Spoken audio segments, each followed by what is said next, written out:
And welcome back to Wandering Through Wayne's World.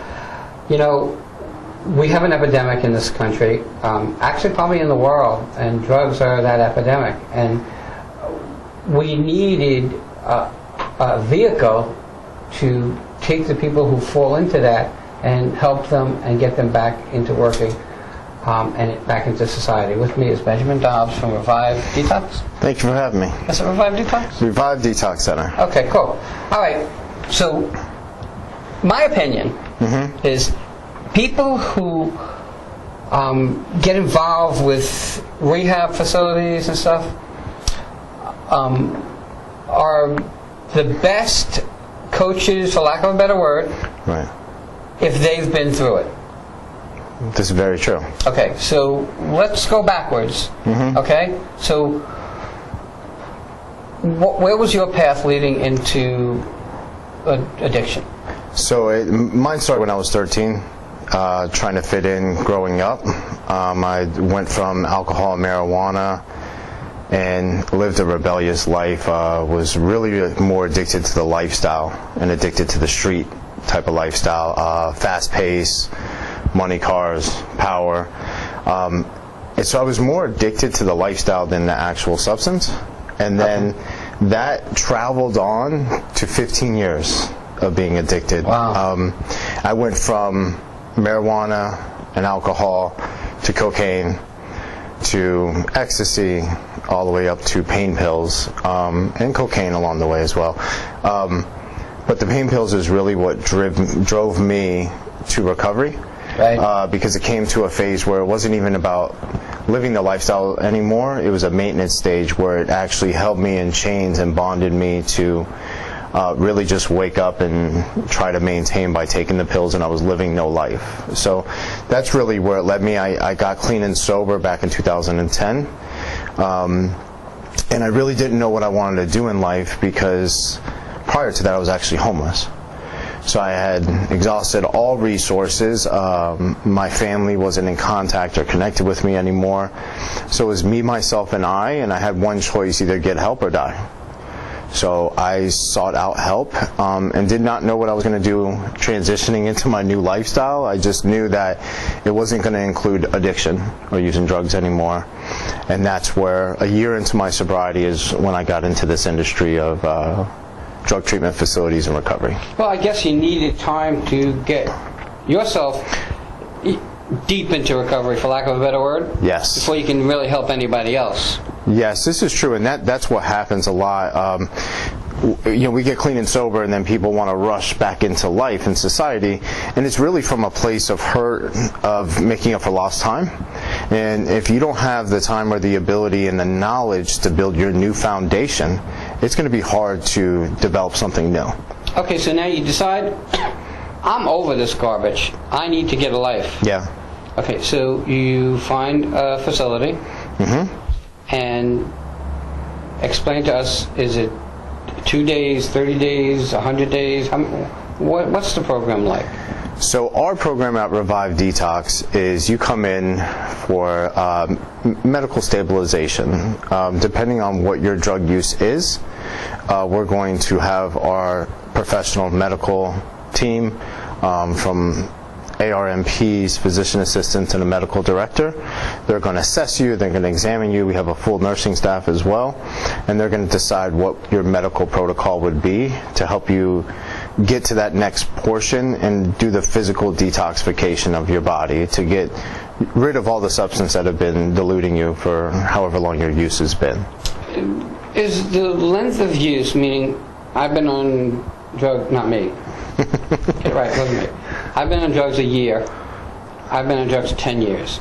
Yeah. Is there a different philosophy in getting them off? Is it harder to get someone off that's been on for a longer period of time? The only two components is alcohol and benzos, which are Xanax and Valium. They have more prone to a higher risk of seizures. That would be more of an inpatient, really almost hospital-like atmosphere, consistent monitoring, and they're more apt to have seizures and prone. So I think you do, I know actually you do handle them with a certain, another higher level of care. For opiates and heroin right now, And short-term alcohol abuse, short-term Xanax abuse or Valium abuse, that is handled a lot differently as far as same type of medical protocols, but just not at a higher level of care. Okay, so the facility that you're part of, Revive, what's the majority of, for lack of a better word, the patients in there? Are they drug addicts, alcoholics, cocaine, weed? What do you see the most of? Highest percentage is opiate heroin users. The opiates, yes, it's about, I would say about 52 to 53%, and then we start getting into alcohol, and then cocaine, and then you get into marijuana as well. Now crystal meth is another one, but we don't see that much high of a rate for them.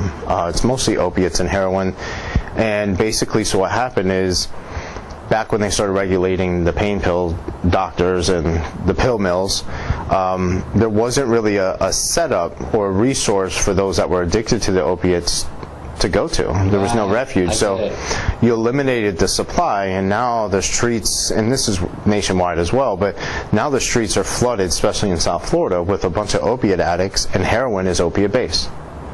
So hence gave birth to heroin down here in South Florida.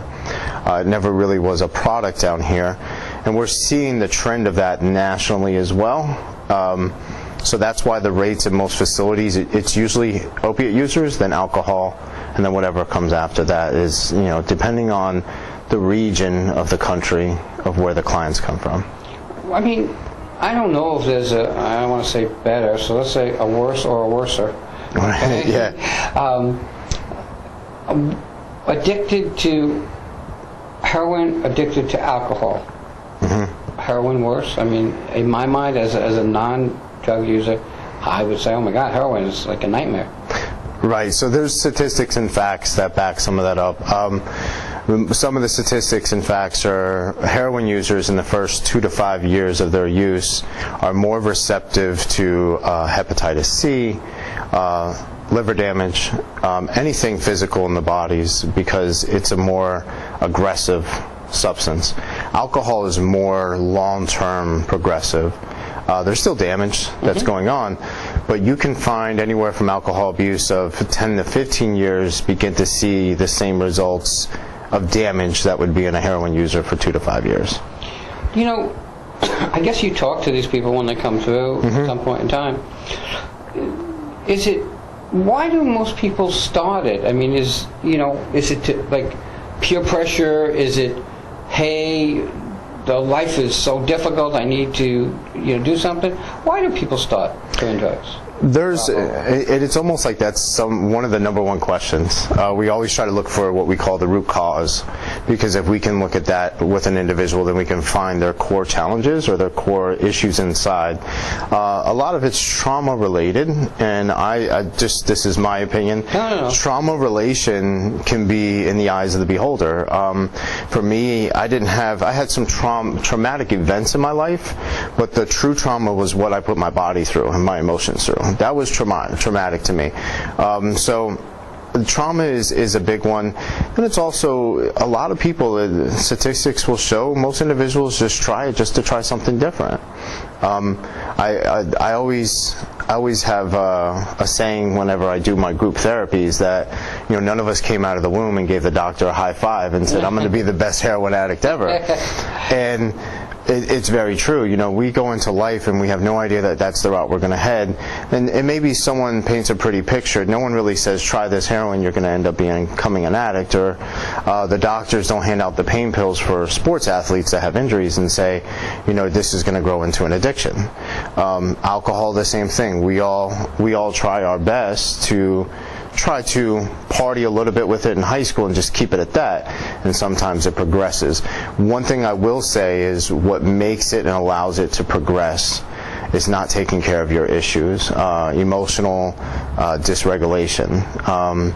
maybe breakups, abandonment, rejection, fear, anxiety, stress, worry. So what happens is we actually develop a coping mechanism with the substance, and it numbs those things, it hides those things. So it doesn't allow us to live life on life's terms, and it keeps us from really learning processes on how to handle and deal with situations. All right, we're going to take a quick break, but we're going to come back, and I want to talk about Revive. Sounds good. We'll be right back, guys.